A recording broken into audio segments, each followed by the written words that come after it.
Good afternoon, viewers. Welcome here to this wonderful episode. Right here with you is Gift Awori, RASS, and welcome once again. Well, we're going to discuss a topic, and I believe everybody has ever heard about this topic. It's just simple. We're going to talk about our parents and ourselves as students in school. And the question I would like to impose on you is: don't you think parents are responsible, are orphans? Don't you think parents also contribute to the failure of their kids at school? And I would like you to type in your comments. Just go to YouTube and subscribe to RASS TV and you'll get it at channel 441. Thank you. Thank you very much. My name is Ivan Odoi, and we are all most welcome to this talk show. We request that you give us your opinions basing on the fact that today there are a lot happening, and as she has already introduced our topic of the day, don't you think parents also contribute or are responsible for the failure of the student at school? And with us here today, we're going to discuss a few of the issues that we do think, basing on the research, that parents are really also responsible for the failure of their children at school. Thank you very much. Please join us all in this discussion. Well, so to begin with it, the question was, don't you think parents also contribute to the failure of their children at school? And as you hear, I would like you to at least highlight on that. How do parents contribute to the failure of their kids at school? Yeah, I would like you to say something more about that. Thank you very much. Thank you. Don't you think parents also contribute to the failure of their children at school? I personally, I would love to say, yeah, parents to a greater extent do contribute to the failure of students at school. However, there are also other issues constant, and I would love to say it's just it's more about unis. It's something which it should say both parents, students, and teachers all contribute. But for today's case, I would love to say, yeah, to a greater extent, parents do contribute to the failure of their students at school, basing on the following reasons I do have. The first reason I can give for that is domestic issues or domestic violence. In today's world, we have come to notice that all the news tells us so that domestic violence or issues has gone wide, most especially in eastern Uganda. For that reason, this is where we get parents are having issues at home, and since they have issues at home, they erupt into a fight or a quarrel. And when the parents or the children, I should say the children, are watching, so when I should say a student watches this or sees his or her parents fighting, this can torture them and lead to their failure at school. Unless you have something more to say about that. Okay, well, about that domestic issue you're saying, as in, how really, as in, I really want you to explain, how does it really affect it? I understand maybe the child, because there are some children, when they see their parents fighting, they'll be like, it's normal to fight. It's just normal. And they will not take it in mind that, yeah, it cannot distract me. So, some kids really focus. But, okay, try and elaborate it some. Yeah, thank you very much. You've said some kids or some children try and focus. But I would love to put it in this way, that we find out that a student may be at home, and it so happens that the parents quarrel and have an issue, and they fail to settle as themselves. So what comes next is a divorce. So when the divorce comes in, we find that that is one domestic issue which I believe, as the child comes or continues schooling, remember, the child has been separated with the parents, as divorce issues are. You find maybe the father has gone somewhere else, the mother has gone somewhere else, and as the child looks at all this, I believe me, the child cannot concentrate in class and learn that much. I would love to send in this separation. It comes along with not only do the parents separate, but also the children. We find out that maybe the child can be told to go and stay with either the auntie or any relative, and in such a case, a lot happens that may not allow this girl or this boy to concentrate in class. Take for example, maybe the child is given a lot of work at home, and the child is, I should say, they speak a lot to this young one. So you find that this young one is demoralized and it affects academics in one way or the other. Okay, thank you for that point. But then I met some child. Okay, leaving aside that point, I met this girl, and when I saw her report card, she didn't really perform that great. But when I asked her why did she do well in class, and the reason she told me is that my dad delayed to pay my fees. So please, I really failed to understand the students, because I didn't know how really could her delay in paying school fees lead to her failure in class. So I would really like you to tell me, as in how is it possible? Oh, thank you very much for that question. Yeah, it is very true that when parents delay to pay the school fees, it does affect the child in one way or the other. Take for example, for one who is offering either a math sub or a combination containing mathematics, and it so happens that the parent fails to pay school fees in time. It can happen that maybe when this child is reporting to school, the child may be sent away to go and pick the school fees. And as we all know that in a subject like mathematics, when you miss one lesson, it may totally disorganize you. Not only mathematics, but also other subjects like history.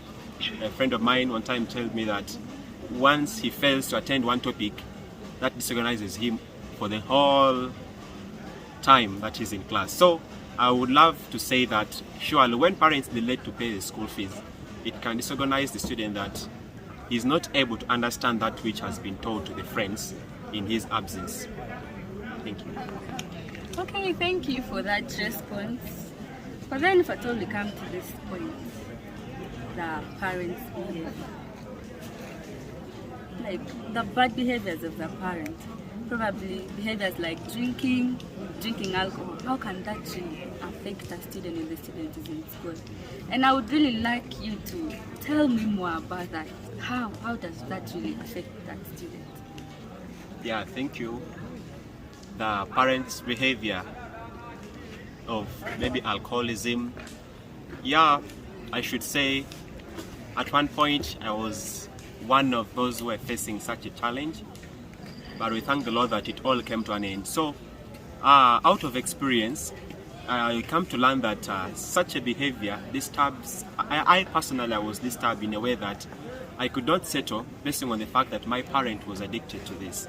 So since the addiction was there, I came to learn that whenever I would be in class, I could not concentrate.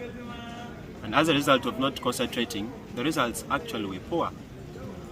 So you find that psychologically this child is tortured in a way that cannot settle when he or she sees the parent at home, maybe comes back in a drunken state. Not only can the child settle, but also the child may get the habit of learning how, or the child may also try to do what the parent is doing.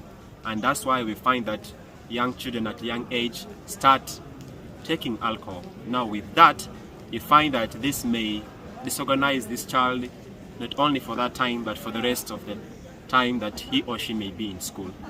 That's one way drunkard or alcoholism can affect the student when at school. Well, to add about parents' behavior, I don't think it's only drunkenness that can make a child fail. And I would really love to know more. Some parents don't drink, but there are parents who really, yes, they make their kids fail in a way that a parent will just ignore you. You go to your dad and you're like, Dad, fees. The dad would be like, I'm the one who works in my house. Trust me, that is really going to torment somebody. It's really going to torment your child. And then some parents, for example, with the A-level students, somebody will be like, oh, baby girl, my dear daughter, you are going to do BCM. When for yourself, your mind is not even focusing on BCM. You're planning on doing HLD. And that really affects somebody's mind. So I would really love you to talk more about that. I really want you to explain and really make me understand why that is that. Thank you. To add on the issue of parents' behavior, we can say that the issue of parents being tough also can contribute to the failure of the of the student while at school. You also talked of choice of combination. That is very true. In recent times, or recently, we also had issues of student committing suicide simply because it's the parent who chose for her the combination. So in that way, we learn that parents ought to allow the children make the decisions for themselves to avoid affecting them in their studies. To add on the issue of the behavior, we learn that there are some parents who are really tough to the way that a child may leave school late and report home late. So you find that maybe he has come across this mother who is extremely tough, and the mother in one way may harass this child by speaking a lot of words to the young one, and with that we may find out that this may torment this child in a way that when he or she reports back to school may not be able to concentrate in what they're teaching, but all that the child could remember is what they've been or what they told her or him in the previous day. So in that way, the parents, I beseech the parents to change on the way they conduct themselves, and the words, they may choose their words carefully to the words they use to the young ones. I pray that they may choose the words carefully so that these words may not be of harm to these students. Well, as we are concluding, there is one important thing we have to talk about, and that is time.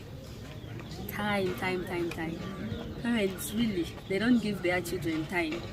And probably at school, there is what they call guidance and counseling, whereby teachers guide and counsel us. Of which some parents at home, they don't have time for their kids. All they think about is work, morning work, evening work, everyday work. They really don't have time for their children. Trust me, that kid is going to be disturbed a lot because the parent is not talking to the kid. The kid is messing up day and night, but the kid cannot change anything. And I would really want you to really at least explain for me and really tell me something more about guidance and counseling. Thank you very much. To add on the voice of one writer one time said, some parents fail to give guidance and counseling to their children, and when they do so, the child is demoralized in a way that cannot make it or improve in the performance because the parent is not giving the right guidance and counseling to this young one. To add on that, in times past, recently we have had a lot of adverts on radios that they're advertising and informing the public or informing the parents of how they should guide and counsel their young ones. It's in this generation that we find that a young girl who is still schooling can mess up, and I would love to say, to give an example, maybe conceives. So in the process of conceiving, the parents care less about the well-being of this girl, and we know that the outcome of that would be dropping out of school, or if in case the parent or the child continues, may not be able to perform to the expectation of the parents. So with that, we find that parents have really let go, or they've let go on the issue of counseling their children and talking with them calmly and encouraging them to give in their best in all that they do. Please, you may. Okay, fine. Since you have spoken about how parents lead to the failure of their children in school, what advice would you really give to parents out there? Whoever is there and you know you have a child in school, like what advice would you give to them? I would love to say, to add on one more issue, probably the last one, that would be the low levels of spirituality among the parents can also cause to that failure of guiding and counseling, and also being extremely tough to the younger ones. I would love to say, if the levels of spirituality among the parents was high, these parents would encourage or bring up these children in a godly manner and enable them grow up in the fear of the Lord. With that, these children will be able to give in their beds and do away with some practices that may bring shame upon the family. I would love to advise all parents out there to give in time to their children. Please allow the child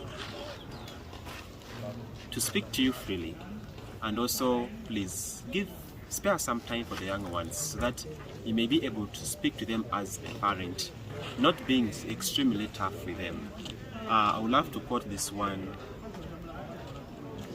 phrase one writer, or my favorite writer, says that at times success may not be as a result of chance or destiny, but what God can do for us. So with that, I'll love the parents to draw nigh their children, draw near their children, and help them at any cost, provide for them all that is needed in time, and help them to give in their best, or encourage them to give in their best in all that they do. Thank you. Well, thank you for watching us. It has been nice having you guys, and I pray that you guys please comment on us whenever you feel like, and comment in whatever you feel like. Thank you so much. Please follow us, RASS TV channel 441. Thank you.